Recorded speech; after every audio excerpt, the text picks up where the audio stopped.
오늘 우리에게 주신 하나님의 말씀은 에스겔 3장 1절에서 15절까지의 말씀입니다.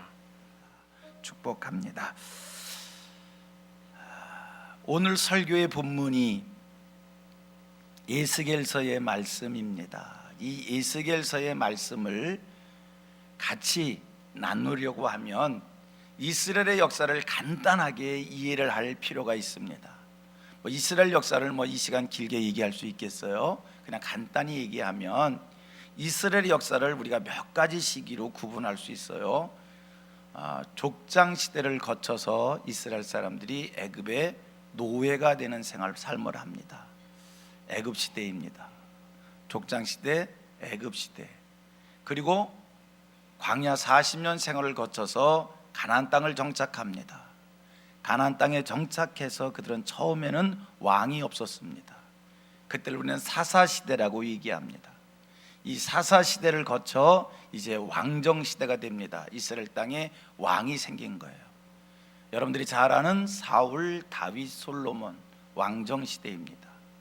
솔로몬 왕 이후에 이 나라가 안타깝게도 남과 북으로 나뉘어지게 됩니다. 북이스라엘, 남유다 하여 북이스라엘은 주전 721년에 아수르라는 나라에, 여러분들이 세계사에서는 아시리아라 이렇게 배웠을 겁니다. 성경은 아수르로 표현되어지는데 이 아수르의 주전 721년에 북이스라엘이 망하고 남유다는 바벨론 나라로부터 3번 공격을 받습니다. 1차, 2차, 3차 바벨론의 느부갓네살 왕이 3번에 걸쳐서 이 남유다를 공격하여 드디어 마침내라고 써야 되는지 드디어라고 쓰는지 안타깝게도 주전 586년에 남유다가 멸망하게 되어집니다. 1차, 2차, 3차 공격이 있었다고 얘기했어요. 그런데 이 1차, 2차 공격도 결코 만만치 않은 공격이었습니다. 남유다는 바벨론 느부갓네살 왕과 전쟁을 하면서 1차, 2차 전쟁이 있을 때마다 자기네 나라의 왕들이 포로로 잡혀갑니다. 그리고 귀족들이 다 포로로 잡혀갑니다. 좀 더 구체적으로 얘기하면 주전 605년에 1차 공격이 있었고 이때가 여호야김 왕 때입니다. 2차 공격은 주전 597년, 이때는 여호야긴입니다. 근데 1차, 2차 다 이들이 포로로 잡혀갔어요. 주전 605년, 주전 597년 두 번의 공격이 있었어요. 에스겔은 바로 이 2차 공격 때 포로로 잡혀갔습니다. 포로로 잡혀간 에스겔이 그곳에서, 그발강가에서, 바벨론의 그발강가에서 하나님의 임재를 경험합니다.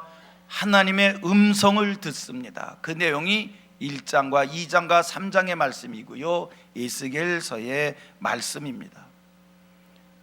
2차 공격 때의 얘기를, 2차 공격 때에 바벨론에 당한 피해를, 유다가 당한 피해를 여러분들에게 좀 소상하게 설명을 할 필요가 있을 것 같습니다. 왜? 에스겔이 그때 하나님의 계시를 받았기 때문입니다.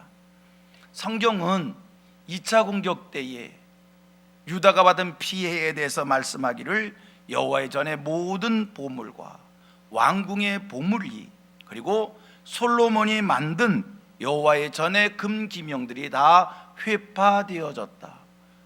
왕궁과 여호와의 전, 솔로몬이 만든 성전의 기물들이 다 회파되어졌다는 겁니다. 그뿐 아니라 왕과 왕의 모친과 아내와 내시와 나라의 권세에 있는 자들이 다 포로로 끌려갔는데 한 1만 명이 포로로 잡혀갔다는 겁니다.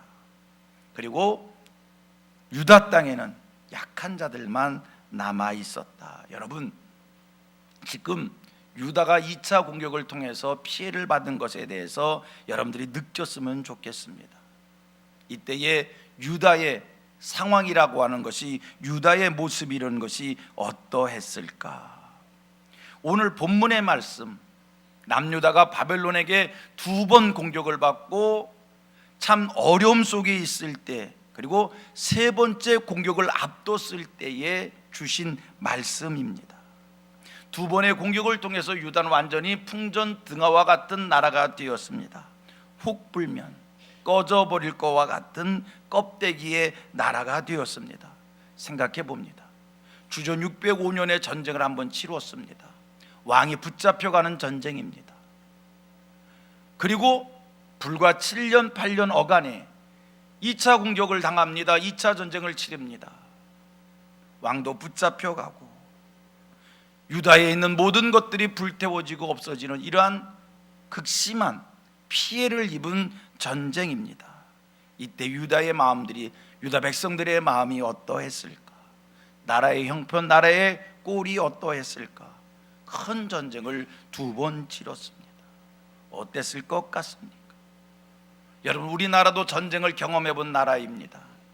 6.25 사변 이후에 그 전쟁의 후유증이라고 하는 것, 가난이었고요, 도처에 전쟁 고아들이 있었고요, 모든 것을 다 잃어버리고 무에서 유를 시작하는 그런 나라의 경험, 이게 전쟁을 치른 자들의 경험입니다. 오늘 본문은 예스겔이 두 번 전쟁 끝에 바벨론 포로에 잡혀와 있을 때, 그로부터 5년 되던 해에 하나님의 영이 그에게 임하였습니다. 하나님의 영이 왜 그에게 임하였을까? 우리가 1장부터 3장까지 말씀을 쭉 살펴보면 같은 말씀이 반복되는 것을 보게 됩니다. 하나님의 영이 예스겔에게 임하여서 그에게 말씀을 주시면서 강조하는 것이 그를 세상에 파송하는 말씀입니다. 왜 하나님께서 예스겔에게 말씀을 부어주시고 계시를 하여 주시고 세상에 나가 하나님의 말씀을 전파하라는 이런 음성을 들려주시는 겁니까? 왜 그러는 겁니까? 왜 하나님께서 예스겔에게 계시의 말씀을 주시는 걸까? 이유는 두 가지입니다. 하나는 지금 바벨론의 공격을 받고 바벨론의 포로에 잡혀온 그들을 위로하기 위함이요, 그들을 일깨워 주시기 위함이요, 그들을 회복시키시기 위함이다라고 말씀드릴 수 있고요. 또 한 가지는, 이건 중요한 겁니다. 이제 정신 차리라는 겁니다. 이제 깨달으라는 겁니다. 이제 돌이키라는 겁니다.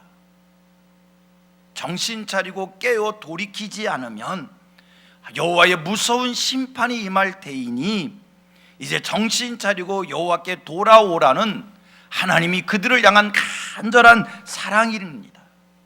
지금이라도 늦지 않았다, 돌이키라. 지금이라도 늦지 않았다, 아직 기회 있으니 정신 차려라.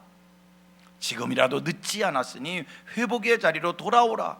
이것이 하나님께서 예스겔 선지를 통해서 주시는 계시의 의미입니다. 듣고 깨달으라는 거예요. 여러분, 그런데 그들은 어떻게 됐습니까? 하나님께서 그들을 긍휼히 여기서 돌이키라고 이렇게 간절하게 회복할 수 있는 기회를 주셨는데, 말씀으로 그들을 일깨워 주셨는데 어떻게 됐습니까? 고집 부리다가 돌이키지 않다가 그들이 비참하게 망했다는 겁니다. 남유다는 바벨론 느부갓네살 왕의 세 번째 공격으로 인하여 이제 완전히 망해버리는데, 성경 말씀을 보면 얼마나 비참하게 망하는지. 세 번째 공격받을 때의 왕이 시드기야 왕이었습니다. 이 왕의 두 아들들이 아버지가 보는 앞에서 죽임을 당합니다.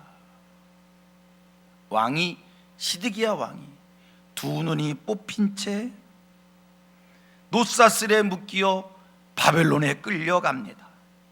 여호와의 성전과 왕궁이 불사름을 당하고 예루살렘의 모든 집들과 고관들의 집들이 불태움을 당하고 성벽이 허물어지고 사람들이 포로로 잡혀가는데, 완전히 성경은 이렇게 얘기합니다. 가난한 자들만 남아서 그들이 포도원을 관리하는 자와 농부가 됐다는 겁니다. 다 데려간 거예요. 다 포로로 잡혀간 거예요. 남유다에 있었던 쇠붙이까지도, 녹그릇들까지도 다 바벨론이 빼앗아 갑니다. 여러분, 남유다가 왜 이렇게 망한 겁니까? 왜 이런 일을 당한 겁니까? 악해서입니까? 죄를 많이 지어서입니까? 나라를 지킬 만한 힘이 없어서 이런 꼴을 당한 것입니까? 왜 이렇게 된 겁니까? 이유는 한 가지입니다. 죄를 많이 져서도 아니고, 나라를 지킬 만한 힘이 없어서 이렇게 된 것도 아니고요. 왜 그렇습니까? 하나님께서 돌이킬 수 있는 기회를 주셨는데 돌이키지 않으므로 이런 일을 당하였다는 겁니다. 여러분, 우리가 믿는 하나님, 우리가 아버지로 고백하는 하나님, 살아계시어서 이 세상 만물을 다스리시는 그 여호와 하나님은 어떤 하나님이십니까? 하나님에 대해서 우리가 만 가지로 설명할 수 있겠지만 한 가지 분명한 것, 우리 하나님은 말씀하시고 말씀대로 이루시는 하나님이시다라는 겁니다. 무슨 뜻의 얘기냐면, 하나님이 계획하신 일이 있습니다. 하나님 펼치실 일이 있습니다. 하나님이 계획하고 하나님이 펼치실 일이 있을 때 먼저 말씀하여 주시고 그대로 말씀하신 대로 이룬다는 겁니다. 심판하실 일이 있습니다. 벌 주실 일이 있습니다. 책망하실 일이 있습니다. 우리 하나님 심판하시고 벌 주시고 책망하시기 전에 먼저 심판이 있을 것을 말씀해 주시고 피할 길을 주시고, 그리고 하나님이 심판도 하시고 벌도 주시고 책망도 하신다는 거예요. 그리고 성경을 살펴보십시오. 우리 하나님 노아 시대의 세상을 물로 심판하시기 전에 노아에게 먼저 방주를 지을 것을 말씀하셨습니다. 소돔성을 불로 심판하시기 전 아브라함에게 그 성에 심판이 있을 것을 말씀해 주시사 아브라함으로 하여금 의인을 찾게 하고 하나님의 구원하심을 소원하게 하였습니다. 니느웨의 죄가 관영했습니다. 우리 하나님 니느웨를 심판하시기로 작정하십니다. 그러나 심판하시기 전에 요나에게 말씀을 주시어서 요나로 하여금 회개를 선포하고 피할 길을 얻게 하셨습니다. 여러분, 우리 하나님이 어떤 하나님이시라고요? 말씀하시고 말씀대로 이루시는 하나님. 하나님이 계획하신 것이 있습니다. 하나님 펼치신 것이 있습니다. 그것을 펼치시기 전에 먼저 말씀하여 주시고 말씀대로 펼치시는 하나님. 심판하시고 벌 주시고 책망하시기 전에 먼저 경고의 말씀을 주시고, 그래도 깨닫지 못할 때 심판하시고 책망하시고 벌 주시는 이런 하나님이시다. 성경을 한번 찾아봅니다. 아모스 3장 7절입니다. 같이 읽겠습니다. 시작. 주 여호와께서는 자기의 비밀을 그 종 선지자들에게 보이지 아니하시고는 결코 행하심이 없으시리라. 주 여호와께서는 자기의 비밀을 그 종 선지자들에게 보이지 아니하시고는, 먼저 보이신다는 겁니다. 먼저 알게 하신다는 겁니다. 먼저 깨닫게 하신답니다. 그리고 행하신다는 거예요. 창세기 18장 17절입니다. 같이 시작. 여호와께서 이르시되 내가 하려는 것을 아브라함에게 숨기겠느냐. 하나님이 하시려고 하는 일이 있습니다. 그런데 우리 하나님 그 하시려고 하는 그 일을 먼저 아브라함에게 알려주신다는 거예요. 먼저 알려주시고 행하신다. 여러분, 오늘 이 시대에 하나님께서 교회들에게 주시는 말씀이 있는 줄 믿습니다. 왜요? 이 땅을 향하여 하나님이 행하실 일이 있기에, 먼저 말씀하시고 이루시는 하나님, 이 땅을 향하여 행하실 일이 있기에 구약의 선지자들에게 먼저 말씀하시고 아브라함이 먼저 알게 하시고 당신의 일을 펼치신 하나님, 이 땅에 하나님이 행하실 일이 있기에, 좀 더 이렇게 표현을 바꾸겠습니다. 이 나라와 이 민족 속에, 우리 대한민국 속에 하나님께서 행하실 일이 있기에 우리 하나님 한국교회에 먼저 말씀을 주시는 일이 있는 줄 믿습니다. 오늘 교회들은 그 하나님의 음성을, 하나님이 말씀하시는 것을 구약의 선지자들이 들었던 것처럼 들어야 합니다. 오늘 이 시대에 하나님이 교회들에게 주시는 말씀이 있습니다. 왜요? 이때에 하나님이 하실 일이 있기에 선지자들에게 먼저 보여주셨던 것처럼 아브라함에게 먼저 알게 해 주셨던 것처럼 먼저 교회들에게 알게 해 주시고 교회들에게 먼저 보여주시는 일이 있는 줄 믿습니다. 그러므로 오늘 교회들이 하나님의 음성을 들을 수 있도록 하나님을 집중하고 하나님 앞에 거룩하고 하나님 앞에 경건하고 하나님 앞에 진실하고 하나님을 향하는 간절함이 있어야 할 줄 믿습니다. 오늘 교회들이 하나님 앞에 막힘이 없어야 됩니다. 공중권세 잡은 자가 이 세상 왕노릇한다 할지라도 우리는 그것을 뚫고 우리는 그것을 넘어서서 하나님 보좌 앞에서 하나님의 음성을 들어야 합니다. 이때에 분명 교회들에게 주시는 하나님의 말씀이 있습니다.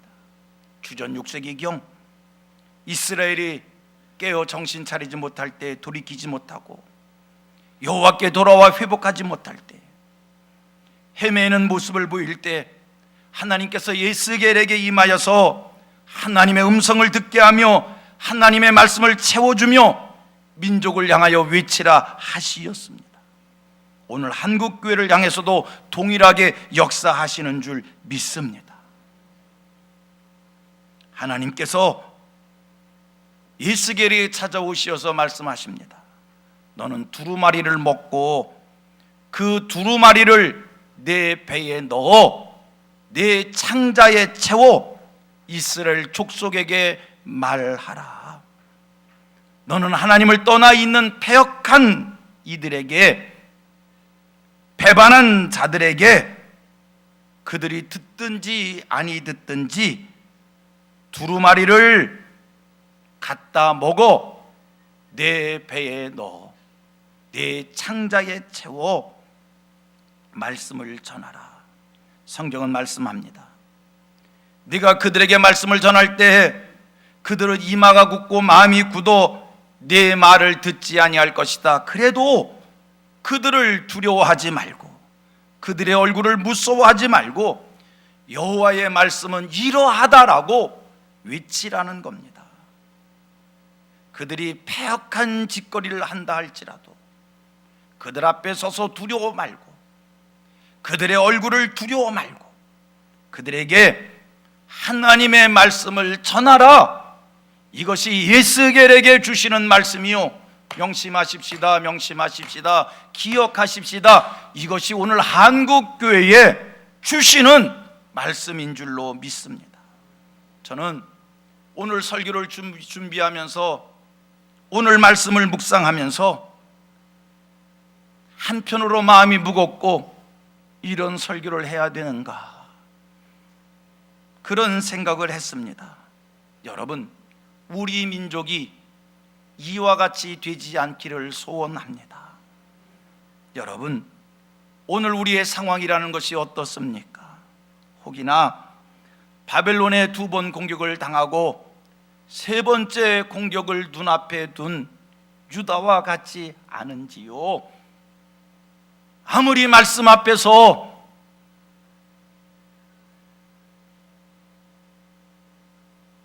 이건 아니지라고 생각해도 부인할 수 없는 사실, 우리의 형편이 유다와 같다는 것입니다. 여러분, 남유다의 모습이라는 게 무엇입니까? 패역한 모습이요, 여호와를 배반한 자의 모습이요, 하나님을 떠난 자의 모습입니다. 그들은 하나님께 받은 사랑이 큽니다. 그들은 하나님 앞에서 받은 사명이 큽니다. 그들은 하나님 앞에서 무엇이 옳은지 무엇이 틀린지도 너무나 잘 알고 있는 이들입니다. 그들은 하나님을 어떻게 섬겨야 된다는 것도 잘 알고 있는 이들입니다. 그런데 하나님을 모르는 자들처럼 삽니다. 이런 그들에게 필요한 것이 무엇입니까? 여호와의 말씀, 하나님의 말씀입니다. 그래서 하나님께서는 에스겔에게 말씀을 들려주시고 그 말씀을 먹고 그들에게 하나님의 말씀을 대언하라는 겁니다. 여러분, 우리 민족 하나님께 받은 사랑이 크고 하나님께 받은 축복이 크고, 그런데 오늘 우리가 정신 차리지 못하고 있습니다. 오늘 우리나라를 보면 대통령의 면이 서지를 않습니다. 저마다 자기가 옳다고 주장을 하는데 자기 소견에 옳은 대로 행합니다. 어린 아이들까지도 자기가 옳답니다.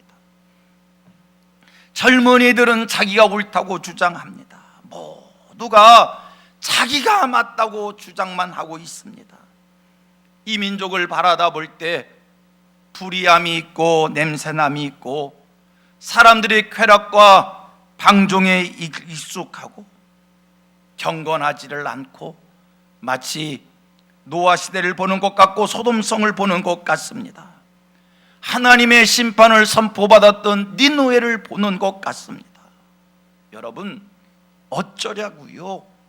어떻게 하려고요? 잘 먹고 잘 살면 우리 마음대로 살아도 되는 건지요? 배운 것이 많으면 내가 하고 싶은 대로 살아도 되는 것인지요? 사람들이 저마다 자기를 사랑하고 돈을 사랑하고 자랑과 교만에 익숙해 있습니다. 비방에 익숙해 있습니다. 부모를 거역합니다. 감사하지 않습니다. 거룩하지 않습니다. 무정합니다. 원통함을 풀지 않습니다. 모함에 익숙해 있고 절제하지 않고 싸나우며 선한 것을 좋아하지 않고 배신과 조급함과 자만과 쾌락을 사랑하기를 하나님보다 더 사랑합니다. 경건의 모양만 있고 경건의 능력이 있습니다. 능력이 없습니다. 여러분, 이게 오늘 우리의 모습이에요. 세인의 모습이 아니라 오늘 예배하는 우리의 모습이에요. 어쩌자는 겁니까? 어떻게 하자는 겁니까? 제가 잘못된 뉴스를 전하는 것 같은 생각이 들기도 할 정도의 엄청난 이야기를 우리가 듣고 삽니다. 9개월 된 아이를 둔 엄마가 남편과 싸우다가 성질을 못 이겨서 5층에서 자기 애를 던졌대요. 아니, 이게 어찌 된 일인지, 어떻게 설명을 해야 될지. 자기 아이에게 장애가 있다고 필리핀 장애인 보호시설에 보내어서 집으로 찾아오지 못하게 하고 연락이 되지 않게 하는 그런 부모들이 있어요. 남의 얘기입니까? 그들만의 얘기입니까? 우리 얘기. 우리도 그렇게 될 수 있을 정도로 양심이 너나 할 것 없이 화인 맞은 자의 모습입니다. 제가 너무 극단적 얘기를 한 겁니까? 오늘 우리가 사는 이 세상 마치 브레이크가 파열된 버스가 비탈길을 달리는 것 같습니다. 이제 누군가가 이 버스를 멈춰 서게 해야지. 이대로 두면 우리 같이 죽습니다. 그 버스를 멈추게 서야 합니다. 오늘 이 시대를, 오늘 이 세상을 멈춰 서게 해야 됩니다. 그 일을 누가 해야 되는 겁니까? 하나님께서 오늘 우리에게 말씀을 주십니다. 너는 두루마리를 갖다 먹고 그 두루마리를 내 배에 넣어 내 창자에 채우고 말하라는 것입니다. 우리에게 주시는 하나님의 음성인 줄로 믿습니다. 오늘 한국교회는 에스겔이 두루마리를 먹고 외쳤던 것처럼 민족을 향하여 선지자적 사명을 회복하고 파수꾼의 심정으로 외쳐야 합니다. 그들이 듣든지 아니 듣든지, 그들이 반역하는 족속이라 할지라도, 그들이 이마가 굳고 마음이 굳어 전하는 말을 들으려 하지 않는다 할지라도 성경은 말씀합니다. 두려워하지 말고 그들의 얼굴을 무서워하지 말고 여호와의 말씀은 이러하다라고 외쳐야 한다고. 여러분, 이제 세상을 향해 나가 하나님의 말씀을 외칠 수 있는 우리 성도들이, 우리가, 저와 여러분이 되어야 할 줄로 믿습니다. 이제 누군가가 일어나서 외쳐야 합니다. 여호와의 말씀을 전하여야 합니다. 이대로 가면 우리나라도 유다가 바벨론에 망한 것처럼 우리나라도 그렇게 됩니다. 우리나라도 비참하게 됩니다. 지금 우리나라가 망하는 소리가 들리는데, 죄송해요, 이런 표현을 써서 죄송해요. 그런데 설교자가 이런 말을 안 할 수가 없어서, 왜 우리 국민들이 망하는 소리를 못 듣고 있는지, 망하는 이 민족을 왜 못 보고 있는지. 하나님은요, 이 민족을 사랑하시어서 한국교회에 보여주시는데, 한국교회 망하는 소리를 들려주시는데 우리 한국교회가 못 보고 있어요. 저는요, 교회를 섬기는 목사예요. 제가 우리 교단 이제는 중진 목사가 됐습니다. 내일 모레 이제 우리 교단 총회가 있습니다. 우리 교단이 지금 어디에 매몰되어져 있는가? 우리 교단이 지금 무엇에 지금 힘을 쏟고 있는가?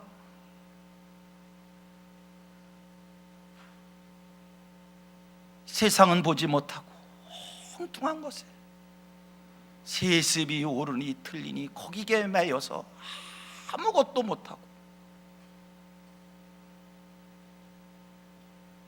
우리 민족의 오늘의 현실을 하나님의 눈으로 보고 선지자의 마음으로 외칠 수 있는 우리들 되기를 원합니다.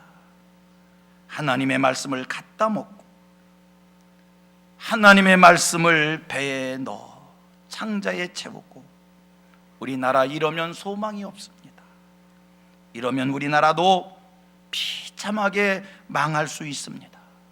선지자의 마음으로 외칠 수 있기를 축원합니다. 유다가 1차, 2차보다 3차에 더 심각하게 망한 것처럼 여러분, 말하기 싫은데 말해야 될 것 같아요. 우리나라도 그렇게 될 수 있습니다.